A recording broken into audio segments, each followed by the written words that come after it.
Sound plays an incredibly important role in Hellblade's Senua sacrifice, and a particularly distinct part of the soundscape are the voices that Senua hears throughout her journey. Where are you?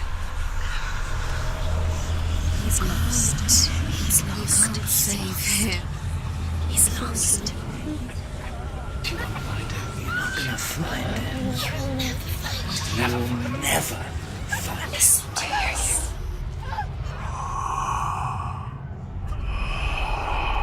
Did you feel him?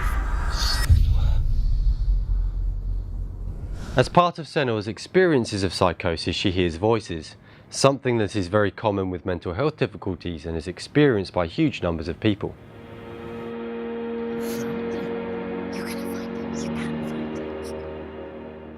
I really had no idea what somebody who hears voices actually hears. I mean, do they actually hear voices, or is it more of an internal voice? I really didn't have a concept of what this would sound like.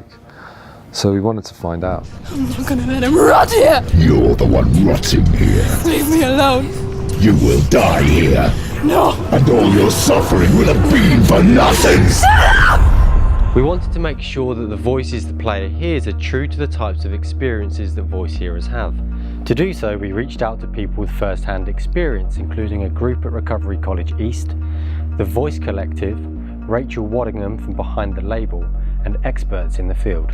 My name's Charles Fernyhough. I'm a professor of psychology at Durham University, and I lead a project called Hearing the Voice, which is looking at the experience of hearing voices, or to use its medical term, auditory verbal hallucinations. They know you're here. They're watching. Hearing voices is an experience that is usually associated with severe mental illness, diagnoses such as schizophrenia, although it's also associated with a number of other psychiatric diagnoses. And crucially, we know that hearing voices is a part of ordinary life for many people who don't meet the criteria for mental illness.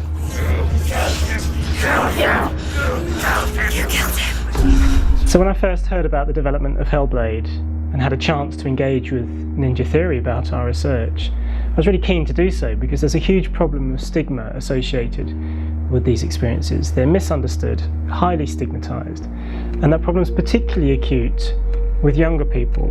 So these experiences tend to start happening to people in adolescence and early adulthood. She can see you now. Coming in. That was a mistake. Professor Charles Fernyhough really opened our eyes to the depth and range of voice hearing and invited several voice hearers to the studio so that we could show them the game and really talk through their experiences. It was really surprising to hear that these are characters that they live with, that are important to them, and in some cases they wouldn't want to live without. And the whole thing around you'll regret that, if that's a conversation that she can hear but it isn't directed to her, that gives that sense of more of what the real experience can be like. That's interesting. Very good. That's very good actually. We discovered that people had a wide range of experiences, from hearing just one voice coming from a distinct location to hundreds of voices that came from all different directions. And one thing that stood out to us was that for many people, the voices had distinct personalities and characters, and this was something that we wanted to bring through into the game. Please stop. You'll never come back if she goes. She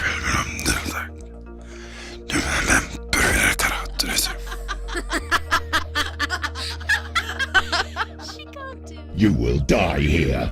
And all your suffering will have been for nothing.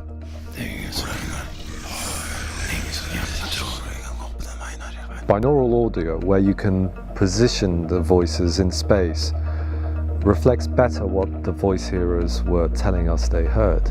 There are many different styles of voices that she hears. Some of them are fully developed characters. There are other characters that are based on people she once knew. Everyone hates her. She's cursed. And then there's the Furies, and these are disembodied snatches of words and sounds that torment her or sometimes assist her. Finding a style for the Furies was one of the major challenges of this project. So I asked for help from a friend of mine, Helen, that I knew, who was part of a theatre group called Rash Dash.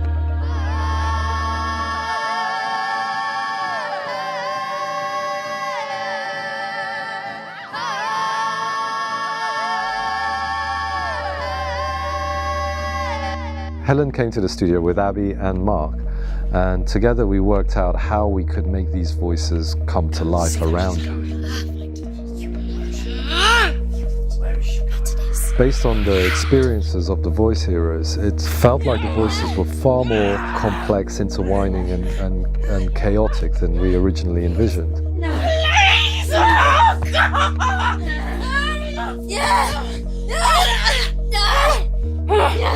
If we could represent not just the voice but the physicality of these characters interacting with each other, we might come up with something unexpectedly different.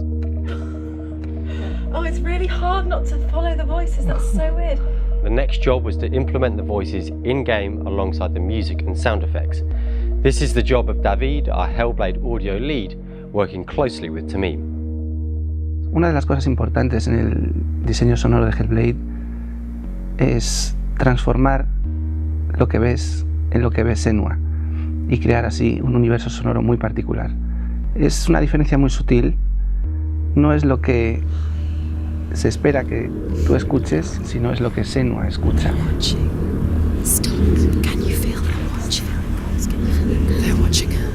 Tener la suerte de contar de primera mano con gente que escucha voces realmente nos ha ayudado a crear una visión más real y más personal.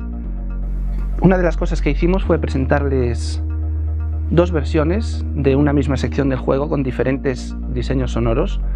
Uno con las voces más limpias y más como las escuchamos normalmente, y otro con las voces mucho más procesadas, más caóticas, más como si fuera más ruido. Y curiosamente la que es más real, más limpia y más clara es la que ellos eligieron, y la que realmente al final es la que más te impacta y más te llama la atención. Contrariamente a lo que se suele hacer en diseño sonoro, que es exagerar todo, bajar el pitch y hacer todo que suene súper grave, nos quedamos con la versión más limpia y más humana al final.